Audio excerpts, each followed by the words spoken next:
They chased him and they caught him. In the 1990s, Abdullah Öcalan was the most wanted terrorist in Europe. The leader of the illegal Kurdish army PKK was held responsible for a bloody civil war in Turkey and all over Europe, with more than 30,000 people killed. Secret service agents captured him and he was sentenced to death, but pressure from the European Union saved him from the hangman. He now serves life in a Turkish prison. The family of the notorious terrorist lives in southern Turkey. His little brother Mehmet is a farmer and he's a spitting image of the imprisoned terrorist. For the farmer, the family ties have always meant trouble.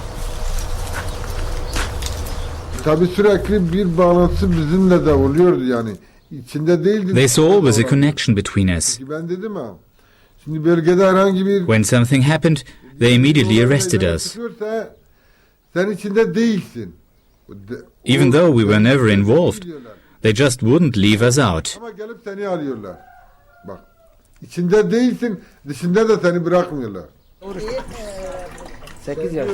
Öcalan family.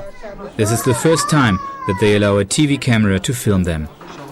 Their daily life looks peaceful, but they had a tough time since the arrest of Abdullah Öcalan.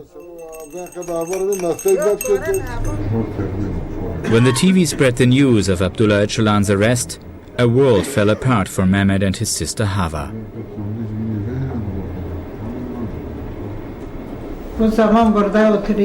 All night, we sat right here in front of the TV. It was terrible and it hurt so much.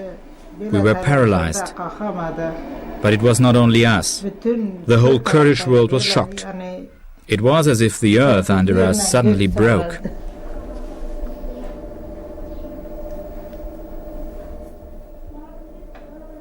In the past, we were not allowed to even talk Kurdish.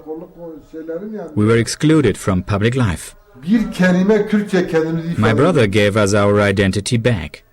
He taught us about our Kurdish culture.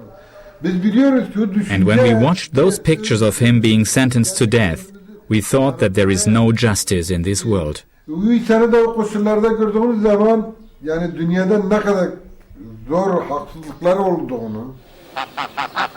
The former hometown of Turkey's state terrorist number one, Ömerli in Kurdistan.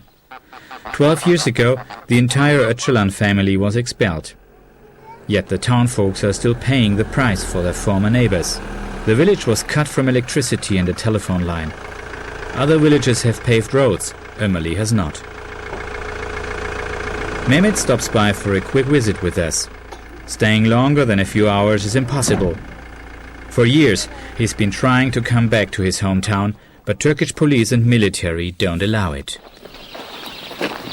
For generations, the Öcalans had lived in Ömerli, and the family is still popular in the village.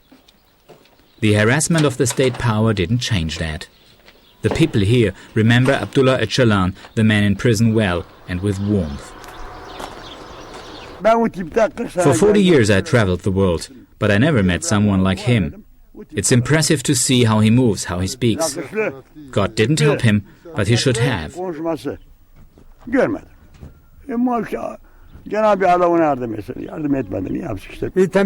He's a good man. He knew what he had to do and worked so hard. God save him. We hope that he will be released one day. We feel saddened that he's in prison, but we have no means to change that. Mehmet would like to return to Ömerli and rebuild the family home. Maybe it will be possible next year. The last time he tried, soldiers threatened him and chased him off his own land.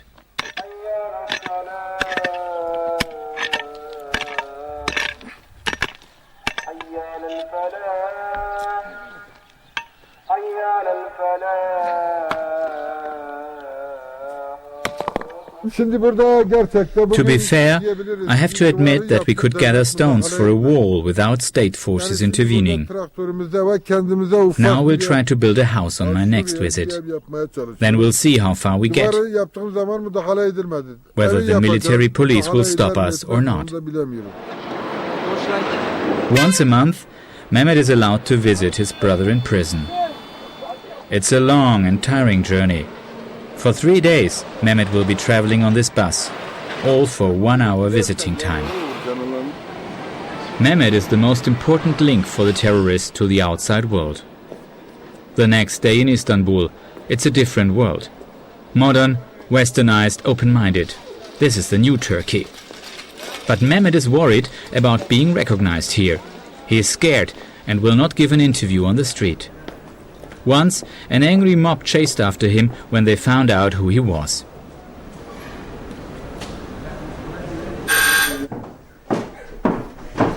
Mehmet wants to reach the office of Abdullah Öcalan's lawyers as quickly as possible. The lawyers need to prepare every detail of the visit with Mehmet. Abdullah Öcalan has a team of 7 lawyers. For none of them, this case is routine. Every one of the 7 takes a personal risk because the Turkish state considers them collaborators with a terrorist organization. Every one of us has approximately 70 open cases where the state tries to harass us.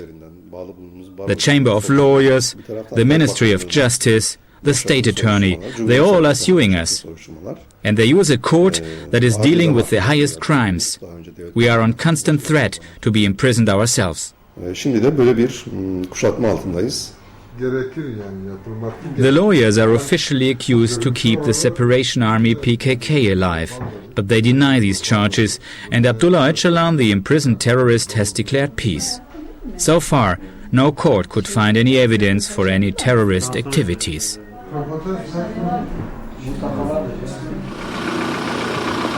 At 3 in the morning, Mehmet and the lawyers set off to the prison. They don't know yet whether this visit is going to happen.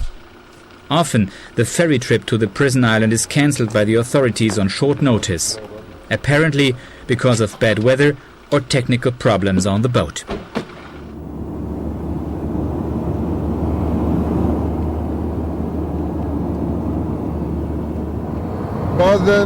Sometimes I have to wait for weeks before they allow me to talk to him for an hour.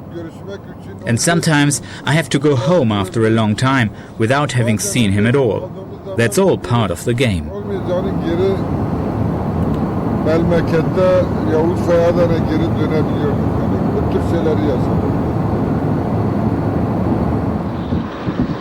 5 hours later, we are approaching the checkpoint of the military ferry. When filming the entrance from inside the car, the security guard detects our camera and we are arrested. After 3 hours of tough investigation, we will have to delete our tapes and are threatened with further punishments. But a call from the capital of Turkey, Ankara, changes the situation. All of a sudden, we are released.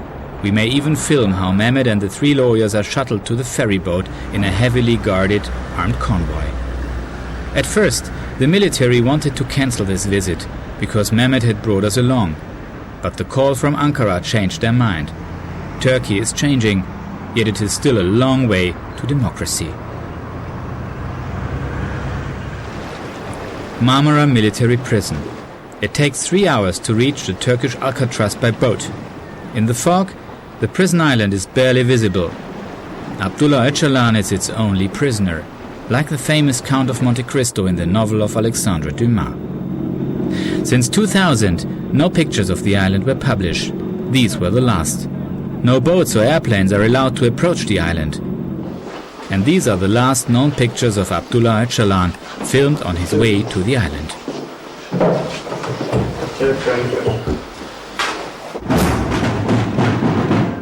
In a nearby town, we bump into a student parade. Nobody here has any sympathy for the Kurdish cause. They don't see why they seek independence from Turkey. They hate the prisoner on the island and consider him as dangerous as Osama bin Laden. Nobody has the right to kill so many people. God gives life and only God can take it away. He should get the death penalty. This isn't a fair treatment for a murderer who killed 30,000 people. He lives like a king on this island. It's a shame. So many mothers and fathers have lost their sons because of him. He should hang.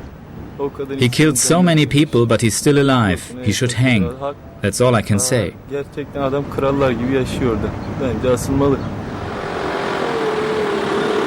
Shortly before midnight, Mehmet Öcalan and the lawyers return.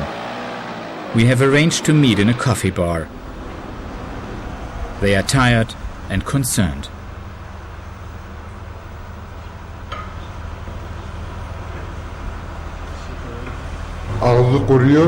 His mouth is dry. He has trouble speaking because his throat is infected. If he wants to speak, he needs to drink water all the time. Otherwise, he couldn't even say 3 sentences.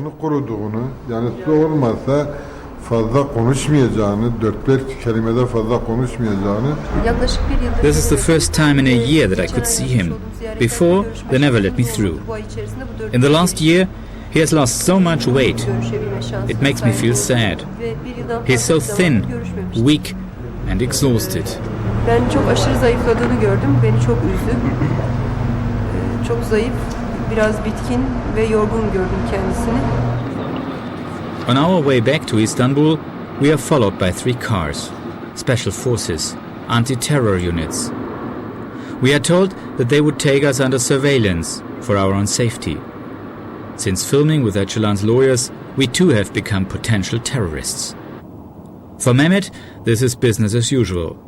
He hopes that his brother will survive his imprisonment and that he will be released as a political prisoner once Turkey has joined the European Union. Yet this is still a long way ahead.